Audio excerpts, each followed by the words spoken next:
فملخص الكلام اللي انا عايز اقوله لك، انا عايز اقول لك شد نفسك، شد نفسك وزق نفسك، محدش هيشدك غيرك ومحدش هيساعدك غيرك. شد نفسك وقوم وعدي المرحله الصعبه ايا كان وقتها، دلوقتي ولا هتجيلك بعدين ولا هتيجي امتى، لان مفيش حد هيساعدك ويشدك غيرك. ما تكونش قلقاسه، ما تبقاش قلقاسه بجد مشدود في الارض. ملخص الكلام، اوقات كتير بننزل، ودي تكه مهمه، بننزل من بيتنا او بادئين يومنا مكسلين او تعبانين او عندي ظرف معين او ماليش نفس للمذاكره او ماليش نفس لشغلي. زق نفسك وشد نفسك وحط نفسك جوه الحاجه، هتلاقي ربنا سبحانه وتعالى بيساعدك والله. بمعنى انا مثلا قبل ما اجي الحصه دي والله العظيم ربنا يعلم كنت لسه صاحي ومش عارف مكسل قوي ومش عارف ايه. لما جيت قلت هروح كده كده الاستوديو، طب اجلها كمان شويه، لا لا لا طب روح بس الاستوديو.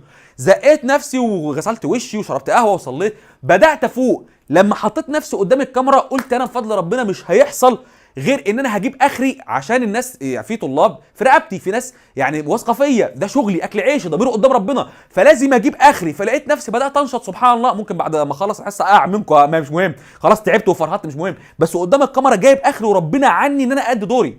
ساعات كتير مثلا ايام كتيره ببقى عايز انزل الجيم بس ببقى جسمي مكسر وصحتي مش مساعداني، بقوم خلاص اقول شدي نفسي وارمي نفسك جوه الحاجه، ارمي نفسك جوه الحاجه وهتلاقي ربنا بعيد. اقوم بس طب يلا بس ننزل، انزل اروح، اول ما اخش واشوف الجو العام وابدا اسخن كده ولا الكابتن معايا احس بالحماس شويه، الاقي ربنا عني والحصه كانت كويسه وطالع تمام التمام.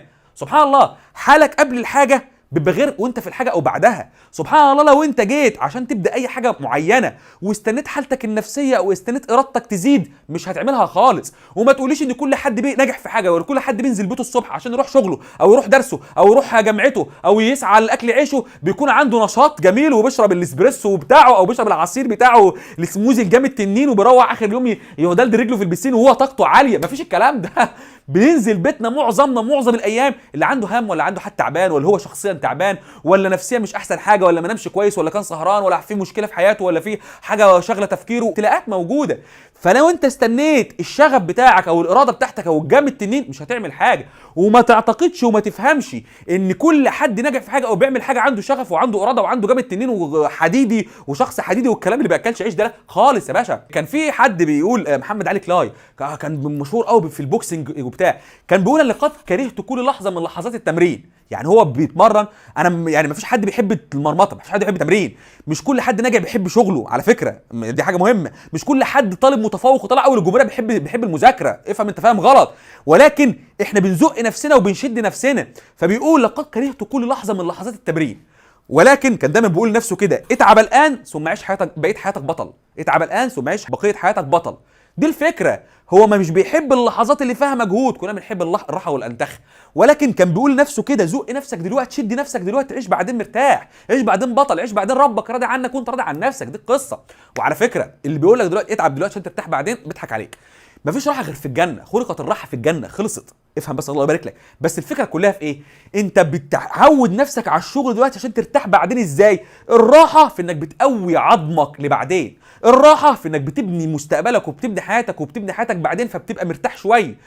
بس برضه هيبقى عندك شغل تاني وعندك مجهود تاني ومحتاج تنجح في حياتك الاسريه فهتديها حب واهتمام، ومحتاج تبدا تنجح في الشغل فهتديه مجهود عشان تاخد ماديات، كده كده في شغل ومسؤوليات. بس حته انك تتعب دلوقتي فترتاح بعدين، حته الراحه بس ان عظمك ينشف شويه، انك تتعود شويه. زي اول واحد راح يوم الجيم مخستع ومخرع ومش عارف يشيل حاجه، وواحد خلاص بقاله فتره بتمرن، هو كده كده كل مره بتمرن بيروح بعدها عضلاته بتوجعه شويه. ولكن اللي اول يوم طالع متدغدغ طالع يزحف زي اللي بقاله فتره بتمرن لا خالص. يبقى اذا فكره انك تتعب دلوقتي ترتاح بعدين كمجمل مش موجوده، ولكن اتعب دلوقتي تقول بعدين. يا ولاد احنا في سباق، والسباق يا شباب في مثلا وليكن 700,000 800,000 مليون زيك زي الناس. احشر نفسك في وسط السبق، امشي مع اللي ماشيين، امشي مع التيار، اهم حاجه ما تقفش، لان لو وقفت هتداس بالمعنى الحرفي، لو وقفت هتاخد على وشك. يعني يا دكتور اروح دروسي واذاكر اول باول واسيبها على الله؟ ده احسن حل، ده احسن حل. طب الاحساس اللي جوايا وعايز اعيط، عيط بجد، عيط والله بجد مش مشكله يعني، بس كمل يعني، عيط وقوم ذاكر اللي عليك، واخد بالك انت وانت رايح الدرس راجع المحاضره اللي انت خدتها، بس مش اكتر من كده. ماشي يا اولاد؟ يبقى مش ملاحق، عندي مشاكل، عندي ولا اي حاجه، كل الناس كده.